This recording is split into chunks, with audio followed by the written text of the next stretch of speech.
दूध पिएंगे? नेहा ने पूछा। तो और क्या, बिना पिए ही रह जाएंगे, विवेक भी तपाक से बोला। नेहा ने विवेक का भाव समझकर उसे एक चपत लगाई और बोली, मैं भैंस के दूध की बात कर रही हूँ। ना ना, वाह नहीं, मेरा पेट लिट्टी चोखा से ही भर गया है। विवेक ने कहा, चलो तो फिर सोया जाए। नेहा टेलीविज़न बंद कर मच्छरदानी में आ गई। बत्ती तक बुझाने का किसी को होश नहीं रहा। कमरे का दरवाज़ा भी खुला रह गया। जैसे उन्हें देख देख कर शर्मा रहा था, वैसे ही घर में उन दोनों के अलावा कोई नहीं रहता था। सुबह 7 बजे विवेक की आंख खुली तो देखा कि नेहा बिस्तर के पास खड़ी है, कपड़े पहन रही थी। एक बार गले तो लग जाओ, विवेक ने नींद भरी आवाज़ में कहा। बाद में लग लेना, जरा जल्दी है मुझे बाथरूम जाने की, कहते हुए नेहा जैसे तैसे अपने बालों का जूड़ा बांधते हुए वहां से भाग गई। विवेक ने करवट बदली तो नेहा के अंदरूनी कपड़ों पर हाथ पड़ा। उनकी महक विवेक को मदमस्त कर रही थी। विवेक नेहा के लौटने का इंतजार करने लगा। तभी उसकी नज़र पैंटी पर बनने किसी दाग पर गई। उसका माथा ठनक उठा। या दाग तो विवेक की सारी नींद झटके में गायब हो गई। वह हड़बड़ा कर उठा और ध्यान से देखने लगा। पूरी पैंटी पर कई जगह वैसे निशान थे। ब्रा का मुआयना किया तो उसका भी वही हाल था। कल रात तो मैंने इनका कोई इस्तेमाल नहीं किया, जो भी करना था बस तौलिए से। फिर ये विवेक का मन खट्टा होने लगा। क्या उसके पीछे नेहा के पास कोई नहीं, ऐसे ही अपनी प्यारी बीवी पर शक करना सही नहीं है। पहले जांच करा ली जाए कि ये दाग है किस चीज़ के। विवेक ने पैंटी को अपने बैग में छिपा दिया। तभी नेहा आ गई। आप उठ गए? मुझे देर लग गई थोड़ी। कोई बात नहीं, कहकर विवेक बाथरूम में चला गया।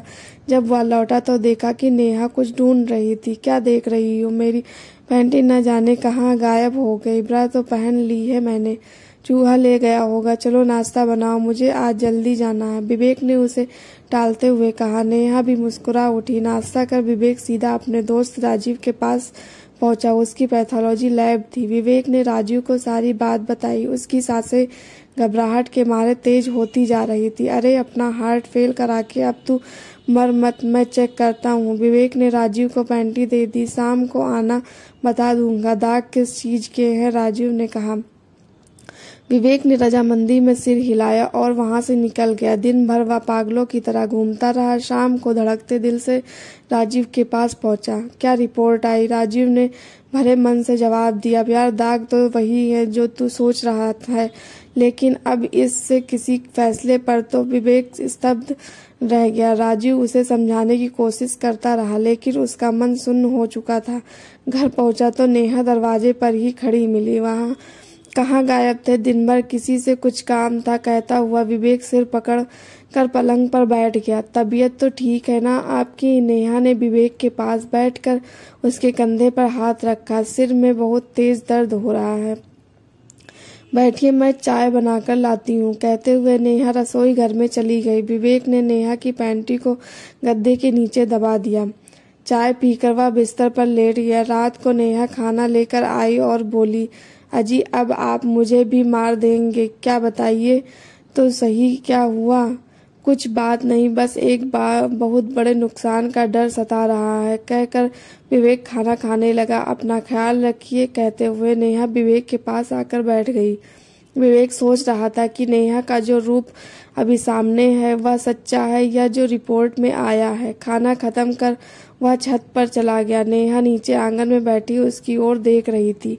विवेक का ध्यान पिछवाड़े में पड़ी चप्पलों पर गया। सोचने लगा, लगता है वे चप्पलें भी नहीं, नेहा ऐसी नहीं है। रात को उसने नींद की गोली खा ली, लेकिन वो भी बेअसर रही। सुबह होते होते वह सोच में डूबा था। और फिर एक दिन जब नेहा बाजार गई हुई थी, विवेक छत पर टहल रहा था, तभी उसने देखा कि पड़ोसी हरिशंकर बाबू के किराएदार का लड़का रोहित, जो 18-19 साल का था, दबे पांव उसकी छत से नेहा के कपड़े लेकर अपनी छत पर कूद गया।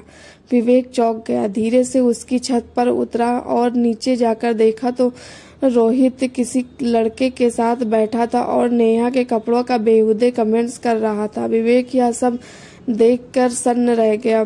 कुछ देर बाद रोहित वही कपड़े तार पर वापस डालने चला गया। विवेक समझ गया कि उसकी शंका गलत थी और सच्चाई कुछ और ही थी। नेहा लौट आई और आते ही बोली, सुनिए, मैं माँ को बुला लूँ क्या? आपको गहरी चिंता है। विवेक ने उसे सीने से कस लिया। तुम साथ हो ना, सब ठीक है और रहेगा, लेकिन आपकी उदासी मुझसे सही नहीं होती।